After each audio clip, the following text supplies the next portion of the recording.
എല്ലാവർക്കും നമസ്കാരം. അവരുടെ പറഞ്ഞ പോലെ തന്നെ പടത്തിൻ്റെ ഡീറ്റെയിൽസ് നിങ്ങൾ ചോദിക്കുമ്പോൾ പറയാട്ടോ. 22 റിലീസ്. എപ്പോഴത്തേയും പോലെ ഇപ്രാവശ്യം ഞങ്ങൾക്ക് സപ്പോർട്ട് ഉണ്ടാകുന്ന വിചാരിക്കുന്നു. പടം കണ്ടിട്ട് അഭിപ്രായം. Thank you. നമസ്കാരം. ഈ പറഞ്ഞ 22-ാം തീയതി സീക്രട്ട് ഓഫ് തിയേറ്ററിലെത്താൻ സാധാരണ നമ്മൾ ഷോയ്ക്ക് ശേഷമല്ല ഒരു പ്രസ് മീറ്റ് വയ്ക്കുന്നത്. അപ്പോൾ കൂടുതൽ നിങ്ങൾക്ക് അതിനൊരു ചോദ്യങ്ങളൊക്കെ ചോദിക്കാൻ പറ്റുമായിരുന്നു. അൺഫോർച്ചുനേറ്റ്ലി ഇതിന് നേരത്തെ ആയിപ്പോയി. എന്നാലും ആ സിനിമ കണ്ടതിന് ശേഷമുള്ള അഭിപ്രായങ്ങൾ നമുക്ക് ഷോ കഴിഞ്ഞിട്ട് അവർക്ക് സംസാരിക്കാവുന്നതാണ്.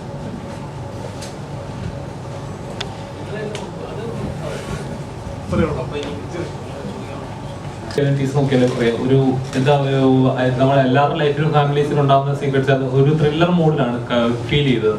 ശരിക്കും എന്താണ് സീക്രട്ട് ഹോം അങ്ങനെ ടൈറ്റിൽ കൊടുക്കുന്നത് കാരണം എന്താണ്? അതിൻ്റെ ടാഗ് ലൈൻ തന്നെ എവറി ഹോം ഹാസ് സീക്രട്സ് എന്നുള്ളതാണ്. അതായത് നമുക്ക് എല്ലാ വീടുകളിലും നമ്മൾ പുറത്ത് പറയാൻ ആഗ്രഹിക്കാത്ത തരം സീക്രട്സ് ഉണ്ടാവുമല്ലോ.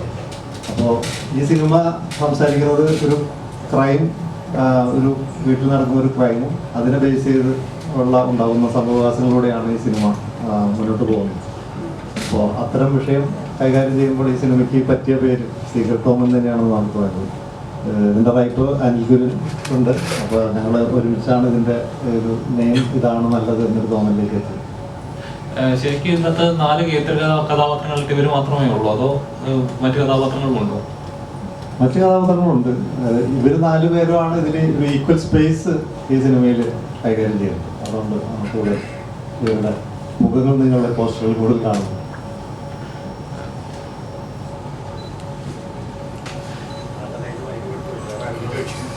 ചന്ദ്രചേട്ടാ, ശരിക്കും പറയാം 12th Man ഒക്കെ കണ്ട് നിൽക്കുന്ന സമയത്ത് ശരിക്കും ആ ഒരു സ്റ്റോറി ലൈനിൽ അങ്ങനെ ഒരു സ്റ്റോറി കീപ്പിംഗ് ഉണ്ടല്ലോ, ക്യാരക്ടേഴ്സ് ഇൻവോൾവ് ചെയ്യുന്ന രീതി, അവരുടെ ലൈഫ് സ്റ്റൈല്. ശരിക്കും ഇത് കാണുമ്പോഴും അങ്ങനെ ഒരു സെയിം ഫീലിംഗ് കിട്ടുന്നുണ്ട്. ശരിക്കും അത് എന്തെങ്കിലും കമ്പാരിസൺ വരുമെന്ന് പേടിയുണ്ടോ? ഇല്ല, അങ്ങനത്തെ പേടിയില്ല. കമ്പാരിസൺ ഒന്നും വരാൻ സാധ്യതയില്ല. രണ്ട് ഡിഫറെൻറ്റ് സ്റ്റോറി ലൈനാണ്. സ്റ്റോറി ക്യാരക്ടർ ആർക്കൊക്കെ ഡിഫറെൻ്റ് ആണ്. ഇപ്പം എൻ്റെ ശിവതയുടെ ആ സിനിമയിലെ അനുവിൻ്റെയൊക്കെ ഇൻവോൾവ്മെൻറ്റ് കൊണ്ടാണ് അങ്ങനെ ചോദിക്കുന്നത്. അങ്ങനെ ആയിരിക്കും. പക്ഷേ ഫോർച്ചുനേറ്റ്ലി നമുക്ക് വീണ്ടും ഒരുമിച്ച് വർക്ക് ചെയ്യാൻ പറ്റും. പക്ഷെ ആ സിനിമയായിട്ടോ അതിൻ്റെ കഥാഗതിയുമായിട്ടോ ക്യാരക്ടേഴ്സുമായിട്ടോ യാതൊരു ബന്ധവുമില്ല. അത് കൂടുതൽ മോശമാവുന്നെങ്കിലും പിന്നെ ക്യാരക്ടേഴ്സ്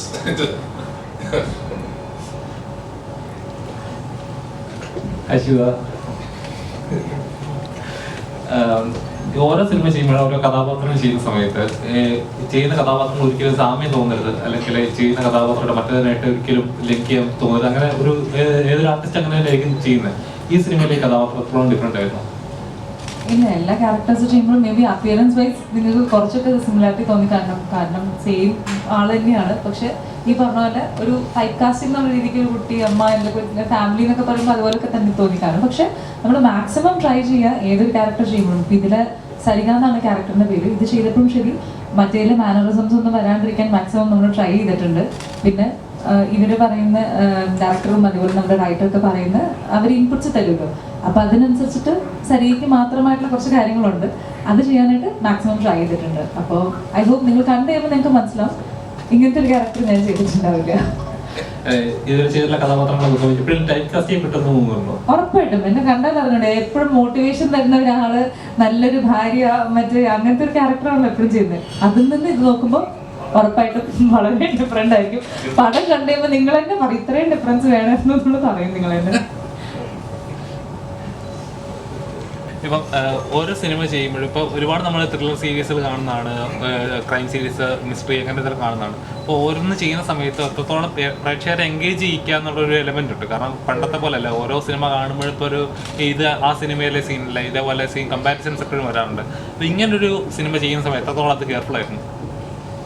ഈ സിനിമയുടെ കഥ ഞാനും അനിലും നേരത്തെ കുറച്ച് വർഷങ്ങളായിട്ട് നമ്മൾ സംസാരിക്കുന്ന വിഷയമാണ്. പക്ഷെ അത് ഏത് സമയത്ത് ചെയ്യണം എന്ന കാര്യത്തിൽ മാത്രം നമുക്കൊരു ഉറപ്പില്ലായിരുന്നു. കാരണം ഒരു ഡാർക്ക് അല്ലെങ്കിൽ ഇത്തരം ഒരു സിനിമ ഏത് തരത്തിൽ പ്രേക്ഷകരെ ആക്സെപ്റ്റ് ചെയ്യുന്നുള്ള കാര്യത്തിൽ ഡൗട്ടുള്ള സമയത്താണ് ഞാൻ വേറൊരു സ്ഥലത്ത് പറഞ്ഞിരുന്നത്. റോഷാക്ക് എന്ന് പറഞ്ഞ സിനിമ മമ്മൂക്ക ചെയ്ത് കഴിഞ്ഞപ്പോഴാണ് അതിൻ്റെ ആക്സെപ്റ്റൻസ് കണ്ടപ്പോൾ തോന്നി ഓക്കെ, മമ്മൂക്ക പോലും ഇത്ര കൂളായിട്ട് നെഗറ്റീവ് ഷെയ്ഡുള്ള ക്യാരക്ടർ ചെയ്യുന്നു. അപ്പോൾ അതൊരു വലിയൊരു എക്സാമ്പിളാണ്. അപ്പോൾ അതൊരു ഇൻസ്പിറേഷൻ ആയിരുന്നു. ഞങ്ങൾക്ക് തോന്നി ഓക്കെ, നമുക്കും ഇത് ചെയ്യേണ്ട സമയമായി എന്ന രീതിയിലാണ് ഇത് ചെയ്യാൻ തീരുമാനിച്ചത്. പക്ഷേ ഈ സിനിമയുടെ കഥ വേറെ ഒരു സിനിമയോ അല്ലെങ്കിൽ നമ്മൾ കണ്ടിട്ടുള്ള എന്തെങ്കിലും വിഷ്വൽ ഇതുമായിട്ടൊരു സാമ്യമില്ല എന്ന് ഞങ്ങൾ വിശ്വസിക്കുന്നതുകൊണ്ടാണ് ഇന്നൊരു കോൺടെസ്റ്റ് നമ്മൾ അനൗൺസ് ചെയ്യുന്നത്. അപ്പോൾ അതിൻ്റെ കോൺഫിഡൻസിലാണ് അത് നമ്മൾ സംസാരിക്കുന്നത്. കുറച്ച് ഇതിനെക്കുറിച്ച് കൂടുതൽ സംസാരിക്കാം അനിലിനോട്. നമസ്കാരം, ഞാൻ സിനിമയുടെ റൈറ്ററാണ്, അനിൽ ആണ് പേര്. ഇതൊരു സിനിമയെക്കുറിച്ച് പറയുകയാണെങ്കിൽ ഒരു ഓപ്പൺ മൈൻഡോടുകൂടി കാണേണ്ട ഒരു ചെറിയ സിനിമയാണ്. ചിലപ്പം കണ്ടു കഴിഞ്ഞ് കുറച്ച് നേരം നിങ്ങൾക്കത് ഹോണ്ടിങ് ആയിട്ട് തോന്നാം. കഥ എന്താണ് വിഷയം, ഈ സിനിമയുടെ വിഷയം എന്താണെന്ന് പറഞ്ഞു കഴിഞ്ഞാൽ മലയാളി കുടുംബങ്ങൾ അറ്റ്ലീസ്റ്റ് കഴിഞ്ഞ ഒരു 10-15 വർഷമായിട്ട് അതിവേഗം അതിലെ ബന്ധങ്ങളൊക്കെ മാറിക്കൊണ്ടിരിക്കുകയാണ്. അതുകൊണ്ടാണ് നമ്മൾ ടി വിയും സോഷ്യൽ മീഡിയ ഒക്കെ വെച്ച് കഴിഞ്ഞാൽ എല്ലാ ആഴ്ചയും അല്ലെ എല്ലാ മാസവും നമുക്ക് ഓരോ സംഭവങ്ങൾ കാണാം. അത് ഓരോ വീടിനുള്ളിൽ നടക്കുന്ന കാര്യങ്ങളാണ്. അപ്പോൾ നമ്മൾ ചിലപ്പം ഓവർ കോൺഫിഡൻ്റ് ആയിട്ട് ചിന്തിക്കുന്നുണ്ടാവും, ഇതൊന്നും എൻ്റെ വീട്ടിൽ നടക്കത്തില്ല, അല്ലെങ്കിൽ നമുക്ക് അതിനോടൊരു ഓവർ കോൺഫിഡൻസോ അല്ലെങ്കിൽ നമ്മുടെ തിരക്കിൽ നമ്മളത് വിസ്മരിക്കുകയോ ഒക്കെ ചെയ്യുന്നുണ്ടാവും. അവിടേക്കാണ് ഈ സിനിമ നമ്മുടെ ചിന്തകളെ നയിക്കുന്നത്. അപ്പോൾ കാണുക, ഇഷ്ടപ്പെടുകയാണെങ്കിൽ ഇതിൻ്റെ പ്രമേയവും ഈ സിനിമ ഇഷ്ടപ്പെടുകയാണെങ്കിൽ തീർച്ചയായിട്ടും അടുത്ത ആൾക്കാരോട് പറയാം. അപ്പോൾ അതൊരു പ്രോത്സാഹനമായിരിക്കും. Thank you. ഡയറക്ടറോടാണ് സർ. ഈ സിനിമയുമായി ബന്ധപ്പെട്ട് നമ്മൾ ഗൂഗിൾ ചെയ്യുന്ന സമയത്ത് ഒരുപാട് സ്റ്റോറീസ് കാണുന്നുണ്ട്, ഇംഗ്ലീഷിലും മലയാളത്തിലും ഒക്കെ ആയിട്ട്. അപ്പം ഈ സിനിമ ഒരു റിയലിസ്റ്റിക് സ്റ്റോറിയാണ്. അപ്പം അങ്ങനെയുള്ള സന്ദർഭത്തിൽ ഇങ്ങനൊരു സ്റ്റോറി സിനിമയായിട്ട് വരുമ്പോൾ എത്രത്തോളം റിസ്ക് ഫാക്ടേഴ്സ് അതിനകത്തുണ്ടാകും? Risk factor in the sense ആ സ്റ്റോറി എടുത്തതിലാണോ? ആ സ്റ്റോറി ഞങ്ങൾക്ക് അങ്ങനെ റിസ്ക് ഒന്നും തോന്നിയിട്ടില്ല. കാരണം അത് പറയപ്പെടേണ്ട ഒരു വിഷയമാണെന്ന് തോന്നിയിട്ട് തന്നെയാണ് നമ്മൾ ആ സിനിമയുടെ ഈ സബ്ജക്റ്റ് എടുത്തത്. പിന്നെ മാത്രമല്ല, ഇങ്ങനെ ഒരു സബ്ജക്റ്റ് നമ്മുടെ സിനിമകളിൽ, ഇന്ത്യൻ സിനിമയിൽ ഇതുവരെ ഹാൻഡിൽ ചെയ്തിട്ടില്ലെന്നാണ് ഞങ്ങൾ വിശ്വസിക്കുന്നത്. അപ്പോൾ അത് പുതിയൊരു കഥയായിരിക്കും, പ്രേക്ഷകർക്ക് ഒരു പുതിയ അനുഭവമായിരിക്കുമെന്ന് ഞങ്ങൾ വിശ്വസിച്ചതുകൊണ്ടാണ് ഈ സിനിമയിലേക്ക് എത്തിയത്. അല്ലെങ്കിൽ ഈ സിനിമയിൽ പ്രവർത്തിച്ച എല്ലാവർക്കും ആ ഒരേ അഭിപ്രായമുള്ളതുകൊണ്ടാണ് ഇങ്ങനെ സിനിമ സംഭവിച്ചത്. പ്രത്യേകിച്ച് പ്രൊഡ്യൂസർ നമ്മുടെ സന്തോഷ് തിരുവട്ടമെന്നാണ് നമ്മുടെ പ്രൊഡ്യൂസർ. മുമ്പത്തെ ഞങ്ങളുടെ പ്രീനോട്ടത്തിലാണ് കുഞ്ഞുമണി ഹോസ്പിറ്റൽ സിനിമയൊക്കെ അദ്ദേഹം തന്നെയാണ് പ്രൊഡ്യൂസ് ചെയ്തത്.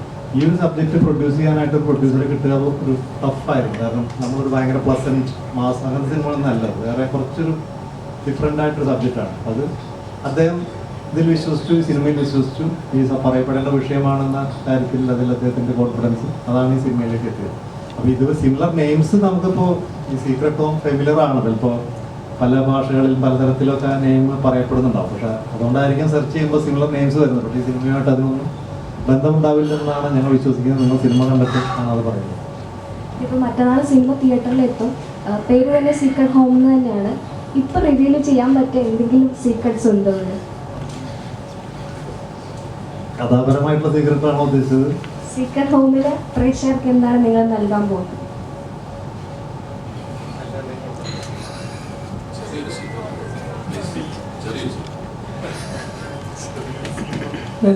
ഞങ്ങൾ ആക്ച്വലി കഴിഞ്ഞ ഒരാഴ്ചയായിട്ടൊക്കെ റിലീസ് ചെയ്തുകൊണ്ടിരിക്കുന്ന പോസ്റ്റേഴ്സൊക്കെ ചിലപ്പോൾ നിങ്ങൾ ശ്രദ്ധിച്ചിട്ടുണ്ടെങ്കിൽ അറിയാം. സീക്രട്ട് ഇസ് ലൈക്ക് ഇവരാരും ബേസിക്കലി നല്ലവരല്ല ഈ സിനിമയ്ക്കകത്ത്. ഇവരാരും നന്മയുടെ ഷെയ്ഡൊന്നും ഫീൽ ഇല്ലാത്ത ആൾക്കാരാണ്. അത് പിന്നെ എനിക്കറിയില്ല അതൊരു സീക്രട്ട് ഇനഫ് ആണോ എന്നുള്ള. അതെ, വിഗ്രഹങ്ങളൊക്കെ വീണുടയും അങ്ങനത്തെ സംഭവം ശരിക്കും അപ്രിഷ്യേറ്റ് ചെയ്യേണ്ടത് ഇവരെയാണ്. ഈ സിനിമയിൽ ഇവർ മാത്രമല്ല വേറെ കഥാപാത്രങ്ങൾ ചെയ്തിരിക്കുന്നവർ. നമ്മളിപ്പോൾ ചന്തു പറയുകയാണെങ്കിൽ നമ്മൾ ചന്തുവിനോട് ഇത് ചെയ്യുമോ? അപ്പോൾ ചന്തു ചോദിച്ചാൽ അങ്ങനെ ചോദിക്കുന്നത്. അപ്പം ചിലർക്ക് അങ്ങനെ ഒരു പ്രശ്നമാണ്. ഇത് ചെയ്തു കഴിഞ്ഞാൽ അവസാനത്തെ ആ ഫ്രെയിമിലെങ്കിലും ഞാൻ കുറച്ച് നല്ലതാവോ? അപ്പോൾ അങ്ങനത്തെ ഒരു സംഭവം ഇല്ല എന്നുള്ളത് മേ ബി അതൊരു സീക്രട്ട് കൊടുക്കുന്ന പോലെ നമുക്ക് വിടാം.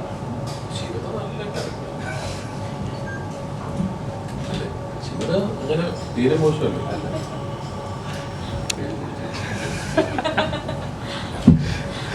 നല്ലൊരു ആക്ട്രസ് ആണ്, ഒരുപാട് സിനിമ ചെയ്യുന്നുണ്ട്. പക്ഷേ ശരിക്കും ടാലൻറ്റ് യൂസ് ചെയ്യപ്പെടുന്നില്ല, അല്ലെങ്കിൽ മലയാള സിനിമയിൽ അത്രയും ഉപയോഗിക്കുന്നില്ല എന്ന് ഫീൽ ചെയ്യുന്നുണ്ടോ? അത് ആക്ച്വലി എന്നോടല്ല, ഇവിടുത്തെ ഡയറക്ടേഴ്സിനടുത്ത് വേണ്ടി ചോദിക്കാനായിട്ട്. ഒരു ഫീലിംഗ് തോന്നിയിട്ടുണ്ടോ ശരിക്കും അങ്ങനത്തെ ഒരു കഥാപാത്രം എനിക്ക് ആഗ്രഹിക്കുന്ന പോലെ ഒരു കഥാപാത്രം കിട്ടുന്നില്ല? അല്ല, ആഗ്രഹിക്കുന്ന പോലെ അല്ല, കിട്ടുന്ന കഥാപാത്രങ്ങൾ എങ്ങനെ നന്നായിട്ട് ചെയ്യാമെന്ന് നമ്മൾ നോക്കുന്നുള്ളൂ. കാരണം അതല്ലെങ്കിൽ ഞാൻ ആഗ്രഹിക്കുന്ന പോലെ തന്നെ ഒന്നല്ലെങ്കിൽ ഞാൻ ഡയറക്റ്റ് ചെയ്യണം, അല്ലെങ്കിൽ ഞാൻ പ്രൊഡ്യൂസ് ചെയ്യണം. അതല്ലെങ്കിൽ നമുക്ക് എന്താണോ കിട്ടുന്നത് 100% കൊടുത്തിട്ട് ചെയ്യാന്നുള്ളത് മാത്രമേ ഇപ്പം നമ്മൾ നോക്കുന്നുള്ളൂ. പക്ഷേ ഈ പറഞ്ഞ പോലെ തന്നെ തമിഴിൽ കുറച്ചുകൂടെ വെറൈറ്റി ആയിട്ടുള്ള ക്യാരക്ടേഴ്സ് വരുന്നുണ്ടെന്ന് എനിക്ക് പേഴ്സണലി ഫീൽ ചെയ്യുന്നുണ്ട്. കാരണം കുറച്ചുകൂടെ ആസ് എൻ ആക്ടർ നമ്മൾ എല്ലാ ഡയമെൻഷനിലും ചെയ്യണം എന്നാണല്ലോ വിചാരിക്കുന്നത്. തമിഴിലാണ് കുറച്ചുകൂടെ എനിക്കൊരു പേഴ്സണലി ഒരു എക്സ്പെരിമെന്റേഷനുള്ള സ്കോപ്പ് തമിഴിലാണെന്ന് പലപ്പോഴും ഫീൽ ചെയ്തിട്ടുണ്ട്. ഇവിടെ എപ്പോഴും ഈ നേരത്തെ പറഞ്ഞ പോലെ തന്നെ ഒരു നന്മമരം എന്നൊക്കെ ഉള്ളൊരു ഒരു മോട്ടിവേറ്റ് ചെയ്യുന്ന ഒരു ലവർ, അല്ലെങ്കിൽ ഒരു നല്ലൊരു സപ്പോർട്ട് കൊടുക്കുന്ന ഒരു ഭാര്യ, അങ്ങനെ ഒരു പോസിറ്റീവ് ഫീലാണ് മേ ബി പടം വരുമ്പോഴത്തേക്ക് അത് മാറുമായിരിക്കും.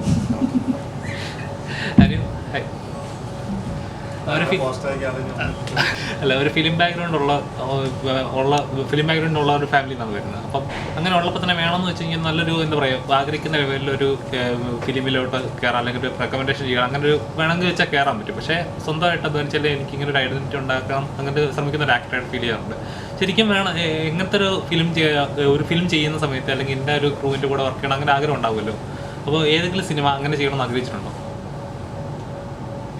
അതായത് ഇന്ന ക്രൂവിൻ്റെ കൂടെ വർക്ക് ചെയ്യണം വേണമെന്ന് വെച്ചാൽ മനസ്സുകൊണ്ട് വെച്ചാൽ അല്ല, അത് ഈ പറയുന്ന പോലെ ഒരു സിനിമ ഫാമിലി എന്ന് വന്നതുകൊണ്ട് നമുക്ക് വേണമെന്ന് വെച്ചാൽ എല്ലാം നടക്കും. അതൊക്കെ വളരെ തെറ്റായ ധാരണയാണ്. കാരണം അത് ചിലപ്പം ഒരു സിനിമ ആദ്യത്തെ ഒരു സിനിമയിലേക്ക് ഒരു അവസരത്തിന് അത് ഉപയോഗപ്പെടും എന്നതിൻ്റെ അപ്പുറത്തേക്ക് ഒരു സിനിമ ഫാമിലി എന്ന് വന്നുകൊണ്ട് വിചാരിക്കുന്നത് പോലെ എല്ലാ കാര്യങ്ങളും നടക്കുന്നു പറയുന്നത് വളരെ തെറ്റായ ധാരണയാണ്. അങ്ങനെയൊന്നുമില്ല. എപ്പോഴെങ്കിലും അതൊരു ബാധ്യതയായിട്ട് തോന്നിയിട്ടുണ്ടോ? കാരണം വെച്ചാൽ അങ്ങനെ പലരും ഇങ്ങനെ പറഞ്ഞ പോലെ അവന് ഫിലിം ബാക്ക്ഗ്രൗണ്ട് ഉള്ളവരാണ് ഇന്നെ അപ്പോൾ ഇതൊക്കെ വിചാരിച്ചെന്തും നടക്കും എന്ന് സൊസൈറ്റി അങ്ങനെ പലപ്പോഴും ചിന്തിക്കുകയും പറയുകയും ചെയ്യാറ്. ശരിക്കും അവർ പറയുന്നുണ്ട്. പക്ഷെ അതിനനുസരിച്ച് അങ്ങനെ പറയുകയാണെങ്കിൽ അതിനനുസരിച്ച് ഞാൻ എത്രയോ സിനിമകളോട് ചെയ്ത് കഴിയണമായിരുന്നു അല്ലേ. അപ്പോൾ ഇപ്പോഴും ഞാൻ ആ സ്ട്രഗ്ലിംഗ് സ്റ്റേജിൽ തന്നെയാണ് നിൽക്കുന്നത്. അപ്പം അത് സത്യമാണെന്ന് എപ്പോഴാണ് അവർ പറയുന്നത് പോലെ എൻ്റെ കരിയറിൽ വയസ്സ് നടക്കുമ്പോഴല്ലേ ഞാൻ ഇങ്ങനെ ബാക്ക് ടു ബാക്ക് സിനിമകൾ ചെയ്തുകൊണ്ടിരിക്കുകയാണെങ്കിൽ ഓക്കെ, അവൻ പറയുന്നത് എന്തെങ്കിലും ഒരു അർത്ഥം മനസ്സിലാവും. ഇപ്പം അതങ്ങനെയല്ല. ഞാൻ ഇപ്പം ഏകദേശം 2012 ആദ്യത്തെ സിനിമ കഴിഞ്ഞിട്ട് ഇത്രയോ വർഷങ്ങൾ കഴിഞ്ഞു. ഇടയ്ക്ക് കുറേ നാൾ ഗ്യാപ്പ് വന്നു. അപ്പോൾ അതെല്ലാം നമ്മുടെ ഒരു സ്ട്രഗ്ലിംഗ് സ്റ്റേജ് തന്നെയാണ്. നമ്മളൊരു നല്ല കഥാപാത്രത്തിന് വേണ്ടി നല്ല വർക്കിന് വേണ്ടി കാത്തിരിക്കുമ്പോൾ ഇങ്ങനെ നല്ല നല്ല സിനിമകൾ സംഭവിക്കും. അതങ്ങനെ തന്നെയാണ്. അത് ഫിലിം ബാക്ക്ഗ്രൗണ്ടിൽ നിന്ന് വന്നുകൊണ്ടൊന്നുമല്ല. അങ്ങനെ പറയുമ്പോൾ പോലും പലപ്പോഴും നമ്മുടെ ഇൻഡസ്ട്രിയിൽ അങ്ങനെ ഒരു ടോക്കുണ്ട്. കാരണം പുറത്തേക്കുള്ളവരല്ല സോഷ്യൽ മീഡിയ ആയാലും ശരി ഇന്ന ആളുടെ മോനാണ്, ഇന്ന ആളുടെ പെറ്റാണ്.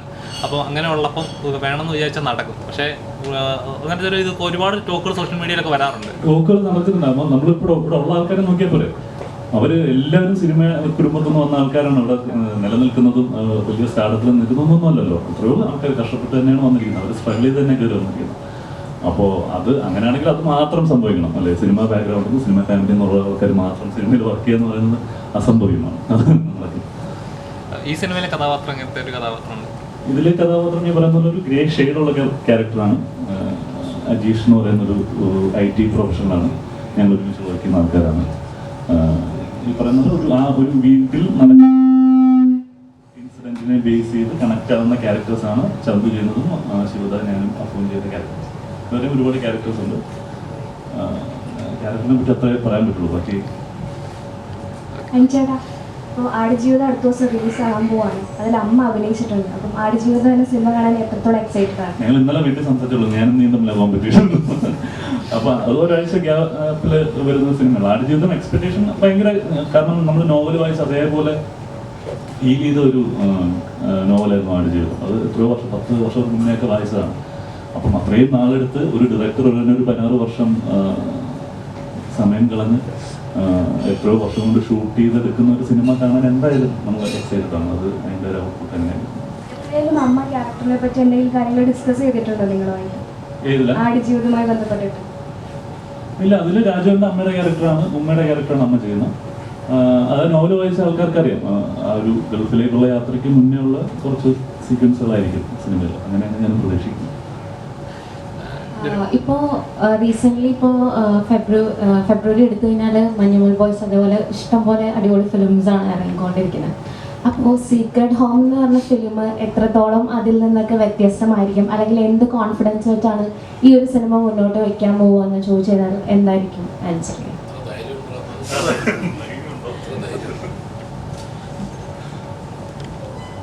അത് എവിടെയെങ്കിലുമൊക്കെ ധൈര്യം കാണിക്കുമല്ലോ. ആ ധൈര്യം കാണിക്കാൻ തുടങ്ങിയാലാണല്ലോ അതിൽ ലക്കം കൂടി വരുള്ളൂ. ഇപ്പോൾ സിനിമകൾ പലതും സൂപ്പർ ഹിറ്റ് ആവാൻ ചെയ്യുന്നതല്ല, അത് സംഭവിക്കുന്നതാണ്. അപ്പോൾ നമ്മളൊരു സിനിമ ചെയ്യുന്നു, അത് നമ്മളുടെ ഒരു കോൺഫിഡൻസ് ആണ്, നന്നായി വന്നിട്ടുണ്ട്, അത് വ്യത്യസ്തമാണ് നമ്മൾ സ്ഥിരം പറയപ്പെടുന്ന രീതികളിൽ നിന്ന്. അപ്പൊ പ്രേക്ഷകർ എന്ത് ഒരു കോൺഫിഡൻസിൽ നമ്മളത് വന്ന് കാണണം എന്ന് ചോദിക്കുകയാണെങ്കിൽ എത്രത്തോളം വ്യത്യസ്തമായിരിക്കും സീക്രട്ട് ഹോം എന്ന് പറയുന്ന സിനിമ എന്നാണ് ഞാൻ ചോദിച്ചത്. ഈ സിനിമ പ്രേക്ഷകർക്ക് ഇതുവരെ കാണാത്ത ഒരു തലത്തിലേക്ക്, അതായത് പറയപ്പെടാത്തൊരു വിഷയം, അല്ലെങ്കിൽ ഈ സിനിമ കഴിയുമ്പോൾ ഇപ്പോഴത്തെ അറ്റ്ലീസ്റ്റ് പുതിയ തലമുറ എന്ന് വിചാരിക്കുന്ന, അല്ലെങ്കിൽ വളരെ പ്രോഗ്രസീവ് എന്ന് പറയപ്പെടുന്ന ആളുകൾക്കെങ്കിലും ഒരു തോട്ട് പ്രൊവോക്കിംഗ് ഒരു സംഭവത്തിലുണ്ടെന്ന് നമ്മൾ വിശ്വസിക്കുന്നു. നമ്മൾ പറയുന്ന പോലെ ഇവിടെ സമൂഹത്തിൽ പറയുന്ന കുറേ നമ്മളുടെ നന്മകളോ അല്ലെങ്കിൽ പുറമെ നടിക്കുന്ന ഹിപ്പോക്രസി അല്ലെങ്കിൽ മൊറാലിറ്റി പോയിട്ടുള്ള പോലെ കാര്യങ്ങളെ പലതിനെയും ചിലപ്പോൾ ഈ സിനിമ ഒരു തരത്തിൽ മറ്റൊരു തരത്തിൽ അഡ്രസ്സ് ചെയ്യുന്നു. അത് എത്രത്തോളം അതിൻ്റെ അതേ അളവിൽ അതേ തരത്തിൽ പോകുന്നു എന്നുള്ളതൊക്കെ ഇതിലൊരു വിഷയമാണ്. അത് നിങ്ങൾ സിനിമ കണ്ടു കഴിയുമ്പോൾ സ്വാഭാവികമായിട്ടും നിങ്ങൾക്ക് കുറച്ചെങ്കിലും ഹോണ്ട് ചെയ്യുമെന്ന് ഞങ്ങൾ വിശ്വസിക്കുന്നു. റൈറ്റർ സാറിൻ്റെ അടുത്താണ് എത്ര നാള് വർഷങ്ങൾക്ക് മുന്നേ സ്റ്റാർട്ടപ്പ് ചെയ്തതെന്ന് പറഞ്ഞല്ലോ, അപ്പോൾ ആ ഒരു ജോണറിനെ പറ്റിയും പിന്നെ ഈ ഒരു റൈറ്റിംഗ് പ്രോസസ്സ് എങ്ങനെയാണെന്നൊന്ന് ഷെയർ ചെയ്യാം. ആക്ച്വലി നമ്മൾ പറഞ്ഞ പോലെ ഇത് ഒരു ഇൻസിഡൻറ്റ് നമ്മുടെ നാട്ടിൽ ഇങ്ങനത്തെ 1-2 ഇൻസിഡൻറ്റ് നടന്നപ്പോൾ നമ്മളിത് നോട്ടീസ് ചെയ്തു. അതായത് എങ്ങനെയാണ് ഇത് മാറിക്കൊണ്ടിരിക്കുന്നത്, നമ്മുടെ ഫാമിലികളുടെ ഉള്ളിലത്തെ ഇക്വേഷൻ മാറുകയാണ്. നമ്മൾ മേ ബി അത് ശ്രദ്ധിക്കുന്നില്ല. നമ്മൾ ടി വിയിൽ ഇതൊക്കെ കാണുന്നുണ്ട്, പക്ഷേ ഞാൻ നേരത്തെ പറഞ്ഞ നമ്മൾ മേ ബി നമ്മുടെ വീട്ടിലൊന്നും സംഭവിക്കില്ല എന്നുള്ളൊരു ചിന്ത. അപ്പോൾ അത് നോട്ടീസ് ചെയ്തപ്പോൾ നമ്മൾ രണ്ടുപേരും അത് ഡിസൈഡ് ചെയ്തിട്ടുണ്ട് ഇതൊരു ഇങ്ങനത്തെ ഒരു സബ്ജക്റ്റ്. പക്ഷേ അഭയ് നേരത്തെ പറഞ്ഞ പോലെ നമുക്ക് ധൈര്യമില്ല, ലൈക്ക് ഇതൊക്കെ ചെയ്ത ആൾക്കാർ ലൈക്ക് ആക്സെപ്റ്റ് ചെയ്യുമോ. ബിക്കോസ് ടൈം ആൾക്കാർ നമ്മുടെ കൂടെ സഞ്ചരിക്കണം, ആ നറേറ്റീവിൻ്റെ കൂടെ ആ കാലം അതിനനുസരിച്ച് പ്രോഗ്രസ് ചെയ്യണം. പിന്നെ ഇതിപ്പോൾ ഈ മുമ്പോട്ട് പോകുന്തോറും എപ്പോഴും സംഭവിക്കുന്ന ഇൻസിഡൻസ് ആയി. അപ്പോൾ അങ്ങനെ ആകുമ്പോൾ നമുക്ക് കുറച്ചുകൂടി ധൈര്യം വരിക. നമ്മുടെ ഉള്ളിൽ നിന്ന് അത് കോൾ ചെയ്യുവാണ്, ഈ കഥ പറയപ്പെടേണ്ടതാണ് എന്നങ്ങനെ കോൾ ചെയ്യാണ്. അപ്പോൾ നമ്മൾ ഓൾറെഡി നമ്മുടെ മനസ്സിലൊരു ഫ്രെയിം വർക്ക് ഉണ്ടായിരുന്നു. ഒരു 4 years ഓൾറെഡി 5 years ആയിട്ട് നമ്മുടെ മനസ്സിൽ ഫ്രെയിം വർക്ക് ഉണ്ടായിരുന്നു. നമ്മളൊരു ലാസ്റ്റ് 2 to 3 years നമ്മളത് എഴുതാൻ തുടങ്ങി. അപ്പോൾ ആ 3 years വേണം നമുക്ക് പറയാം റൈറ്റിങ്ങിന്. പക്ഷെ നേരത്തെ മുതൽ ഇത് നമ്മളെ ഹോണ്ട് ചെയ്യുന്ന ഒരു ഇൻസിഡൻ്റ് ആണ്. പിന്നെ നമ്മുടെ സുഹൃത്തായ DYSP പുള്ളി വളരെയധികം ഹെൽപ്പ് ചെയ്തിട്ടുണ്ട്. നമ്മളിത് ചെന്ന് പറയുമ്പോൾ പുള്ളി ഇങ്ങോട്ട് പറഞ്ഞു തരും, ഇങ്ങനത്തെ വേറെ 3-4 ഇൻസിഡൻറ്റ് പുള്ളി പറഞ്ഞു തരും, ലൈക്ക് ഇത് ഇങ്ങനെ. അപ്പം നമ്മൾ അതിൽ നിന്നും ഇൻപുട്സ് എടുത്തിട്ടുണ്ട്. അപ്പം അങ്ങനെയാണ് ഇതിൻ്റെ ഒരു റൈറ്റിംഗ്. ഡയറക്ടർ എന്താണ് സിനിമയുടെ വസന്തകാലം പോലെയാണ് ഫീൽ, കാരണം തൊടുന്നതെല്ലാം പൊന്നായിക്കൊണ്ടിരിക്കുകയാണ്. അപ്പം ശരിക്കും പറഞ്ഞാൽ ഒരുപാട് എക്സ്പെക്ടേഷനുള്ള ഒരുപാട് മലയാളികൾ കാത്തിരിക്കുന്ന ഒരു സിനിമയാണ് ആടുജീവിതം പറഞ്ഞ സിനിമ. അപ്പോൾ ഈ March 22 ഇത് റിലീസ് ചെയ്യുന്ന സമയത്ത് ഒരാഴ്ച കഴിയുമ്പോൾ ഈ ആടുജീവിതം റിലീസ്. അപ്പോൾ ഇതിൻ്റെ തിയേറ്ററിൻ്റെ ലിസ്റ്റുകളൊക്കെ എങ്ങനെയാണ്, എത്രത്തോളം തിയേറ്ററുകൾ കിട്ടിയിട്ടുണ്ട്? ഇപ്പോൾ തിയേറ്റർ കിട്ടിയിരിക്കുന്നത് 60ഓളം തിയേറ്ററുകളാണ് നമ്മൾ റിലീസ് ചെയ്യുന്നത്. അതിനുശേഷം ഈ സിനിമ ആദ്യത്തെ 2-3 ദിവസങ്ങളിലാണല്ലോ ഇതിൻ്റെ ഒരു തീരുമാനം ഉണ്ടാവുക. അപ്പോൾ ആ തീരുമാനത്തിൻ്റെ ഭാഗമാണ് നിങ്ങളും. അപ്പോൾ ഇത് എത്ര ദിവസം ഓടണമെന്ന് തീരുമാനിക്കേണ്ടത് ഈ സിനിമ കണ്ടിറങ്ങുന്ന പ്രേക്ഷകരാണ്. അപ്പോൾ അത് ആദ്യം ഞങ്ങളുടെ ചലഞ്ച് ഇത് പ്രേക്ഷകരിലേക്ക് എത്തുക എന്നുള്ളതായിരുന്നു. ഒരു തിയേറ്ററിൽ ഡീസൻ്റായിട്ടൊരു റിലീസ് ചെയ്ത് കുറച്ച് സെൻറ്റേഴ്സെങ്കിലും ഈ സിനിമ വരികയും അവിടെ കുറച്ച് ആളുകളെങ്കിലും കാണാൻ വരികയും ചെയ്യുന്ന പ്രതീക്ഷയിലാണ്. ആ വരുന്ന ആളുകൾ തുടർന്നുള്ള ദിവസങ്ങളിൽ ഈ സിനിമയുടെ കണ്ടന്റിനെ എങ്ങനെ ആക്സെപ്റ്റ് ചെയ്യുന്നു, അതിനെ മറ്റുള്ളവരിലേക്ക് എങ്ങനെ എത്തിക്കുന്നു, ഇതിലാണ് ഞങ്ങളുടെ പ്രതീക്ഷ. ഈ ആടുജീവിതം പോലെ ഒരു ഗംഭീര സിനിമ വരുമ്പോൾ നമുക്കും വളരെ സന്തോഷമുണ്ട്, കാണാൻ ആഗ്രഹമൊക്കെയുണ്ട്. അതിൻ്റെ ഇടയിൽ ഒരു സ്പേസ് എങ്കിലും ഈ സിനിമയ്ക്ക് കിട്ടുമായിരിക്കും, നിങ്ങളെല്ലാം നല്ലത് പറയുവാണെങ്കിൽ. ഈ ആളുകൾക്ക് ഇഷ്ടപ്പെടുന്ന സിനിമ അവിടെ വേറെ ഒന്നും ഉണ്ടാകാൻ പാടില്ല എന്നില്ലല്ലോ. എല്ലാവരും എല്ലാ സ്ക്രീൻസും അങ്ങ് ആടുജീവിതം എടുത്തിട്ട് പോകും എന്നുമില്ല. ഇതിനൊരു കൊള്ളാമെങ്കിൽ ഇതിലൊരു സ്പേസ് അവിടെ ഉണ്ടാവുമെന്ന് വിശ്വസിക്കുക. ഓൾറെഡി പറയുന്നുണ്ട് ഇത് കുറച്ച് ക്രൂവലായിട്ടുള്ള ക്യാരക്ടേഴ്സ് ആണ് എല്ലാവരും ചെയ്തിരിക്കുന്നത്, കുറച്ച് മോശം നന്മ കുറഞ്ഞ ക്യാരക്ടേഴ്സ് ഉണ്ട് എന്ന് പറയുന്നുണ്ട്. അപ്പോൾ ചില സിനിമകൾ ഇറങ്ങുന്നതിന് മുമ്പ് തന്നെ ഇത്ര ഏജിനുള്ള മുമ്പുള്ള അല്ലെങ്കിൽ അതിന് ശേഷമുള്ള ഓഡിയൻസിനാണ് പ്രതീക്ഷിക്കുന്നതെന്ന് പറയുന്നത്. അപ്പോൾ ഈ സിനിമ ഏതൊക്കെ ഏജിലുള്ള ഓഡിയൻസിനെയാണ് പ്രതീക്ഷിക്കുന്നത്?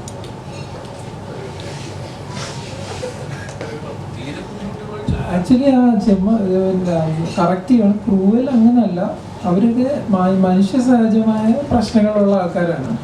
ഓവർ അവരെ ഗ്ലോറിഫൈ ചെയ്യാനായിട്ടൊന്നും ചെയ്തിട്ടില്ല എന്ന് മാത്രമേ ഉള്ളൂ. നമ്മളുടെ ഉള്ളിൽ 2 സൈഡും ഉണ്ടല്ലോ, നല്ലതും അഴുക്കുണ്ട്. അവർ ചില സിറ്റുവേഷൻ വരുമ്പോൾ അതെല്ലാം പുറത്തേക്ക് വരുന്നതെന്ന് മാത്രമേ ഉള്ളൂ. അപ്പം ചോദ്യം ഏത് ടാർഗറ്റ് ഓഡിയൻസ് നമ്മൾ എക്സ്പെക്ട് ചെയ്യുന്നത് ഒരു 40 ഇയേഴ്സിന് താഴെയുള്ളവർക്ക് ഇഷ്ടപ്പെടുന്നതാണ്. അതിൻ്റെ മുകളിലുള്ളവർക്ക് ചിലപ്പോൾ ആക്സെപ്റ്റ് ചെയ്യാൻ നമുക്കറിയില്ല എത്രത്തോളം പറ്റും. ഒരു ജസ്റ്റ് എനിക്ക് പറയാമെന്ന് അറിയില്ല. നമ്മളിത് പ്രിവ്യൂ ചെയ്ത് കാണിച്ചപ്പോൾ കുറച്ച് സീനിയർ ആയിട്ടുള്ള ഒരാൾ ഏജ് വൈസ് ഞാൻ പറയണം. അവർ ചോദിച്ചാൽ ഓക്കെ ഇതെല്ലാം ടെക്നിക്കലി എല്ലാം നല്ല, പക്ഷെ ഇങ്ങനെയൊക്കെ ഇത് കാണിക്കാമോ എന്ന്. അപ്പോൾ നമുക്കറിയില്ല, ലൈക്ക് ഒരു ഏജിന് ബിയോണ്ട് ആയിട്ടുള്ള ആൾക്കാർ അത് എങ്ങനെ എടുക്കുമെന്ന് നമുക്കറിയില്ല. ബട്ട് ലെസ് ദെൻ 40 ചിലപ്പം ദേ മേ ആക്സെപ്റ്റ്.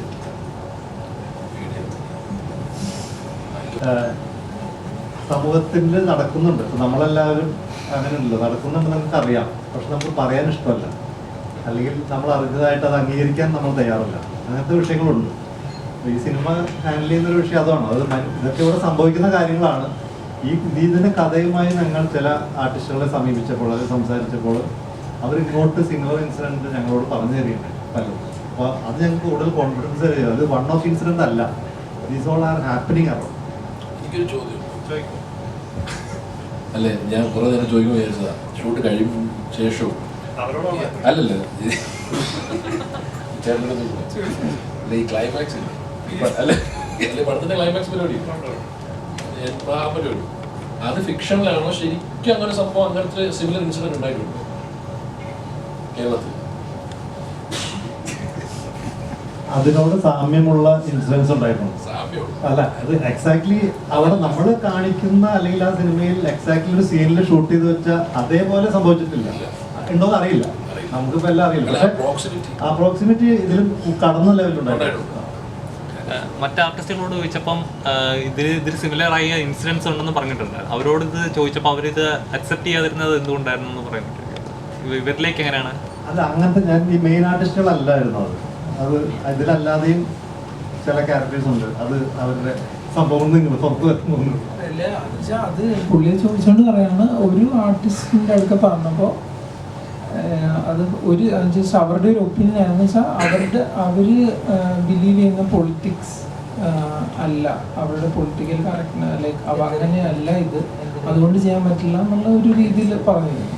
അത് നമ്മൾ എല്ലായിടത്തും ചെല്ലുമ്പോൾ ഇവരോടൊക്കെ ചോദിക്കുന്നുണ്ട് നിങ്ങൾ ചെയ്യുമോ എന്ന്. അപ്പം പറഞ്ഞില്ല, ചിലർ ഇവരെല്ലാം പറഞ്ഞാൽ ഞാൻ ചെയ്യുന്നത് എന്താണെന്നാണല്ലോ അവർ പറഞ്ഞത്.